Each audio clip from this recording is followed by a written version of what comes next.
Present బాగా trend అవుతున్న video అండి ఇది. రౌలన్ అనే నాట్యం చూస్తూనే ఉంటారు ఆల్రెడీ యూట్యూబ్లో. దీని గురించి ఇప్పుడు నేను మీకు చెప్పబోతున్నాను ఏంటనేది. దీని గురించి మ్యాక్సిమం అందరు పీపుల్స్ అందరూ లాస్ట్ దాకా చూడరు కాబట్టి ఇప్పుడే చెప్పేస్తున్నాను.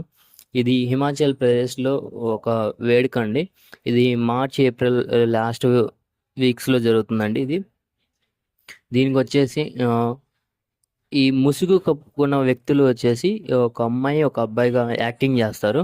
అంటే విష్ణుమూర్తి ఆలయం ముందు వాళ్ళు చలికాలం నుంచి వెళ్ళిపోతున్న సందర్భంగా వాళ్ళు నృత్యం చేసి దేవుడికి ఊరేగింపుగా తీసుకెళ్తారు. విష్ణు ఆలయం ముందులో బాగా జరుగుతుంది ఇది. సో ఇది ఈ అకేషన్కి మెయిన్ అట్రాక్షన్. ప్రజెంట్ యూట్యూబ్లో అందరూ చూస్తూనే ఉంటారు. ఇది ఇన్ డీటెయిల్గా మీకు అందరికీ చెప్తున్నాను.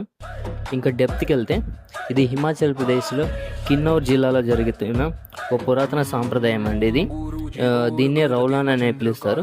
దీని యొక్క మరి ఒక పేరు వచ్చేసి ఫెయిరీ కార్నివాల్. ఈ ఫెయిరీ కార్నివాల్ వచ్చేసి శీతాకాలం చివరి మార్చి ఏప్రిల్ నెలలో జరుగుతుందండి. ప్రాముఖ్యత వచ్చేసి ఇది సుమారు 5,000 ఏళ్ల నాటి సాంప్రదాయంగా నమ్ముతారు హిమాచల్ ప్రదేశ్లో. శీతాకాలం ముగిసిన వసంతకాలం వచ్చే సమయంలో ఈ గ్రామంని చలికాలంలో కాపాడిన సౌని పర్వత దేవతలు దేవతా స్త్రీలు కృతజ్ఞతలు తెలుపుతూ వారిని సాగనంపడానికి ఈ ఉత్సవాన్ని జరుపుకుంటారు.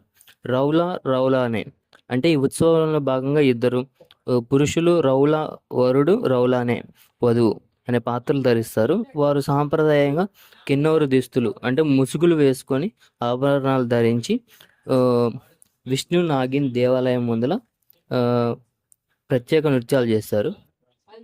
ఈ నృత్యం చేయడం వల్ల బాగా ఫేమస్ అయింది.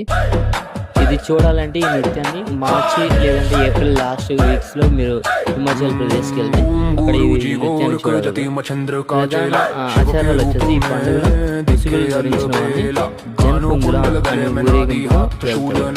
ఇది గ్రామంలో శాంతి శ్రేయస్సును కాపాడడానికి చేసే పవిత్రమైన ఈ ఉత్సవం కల్ప మరియు కోతి వంటి గ్రామాలలో ఎక్కువ కనిపిస్తుంది. ఇది ఈ రౌలానే అనే నృత్యం యొక్క మెయిన్ అట్రాక్షన్. థ్యాంక్ యూ అండి. Thank you. Subscribe to my channel.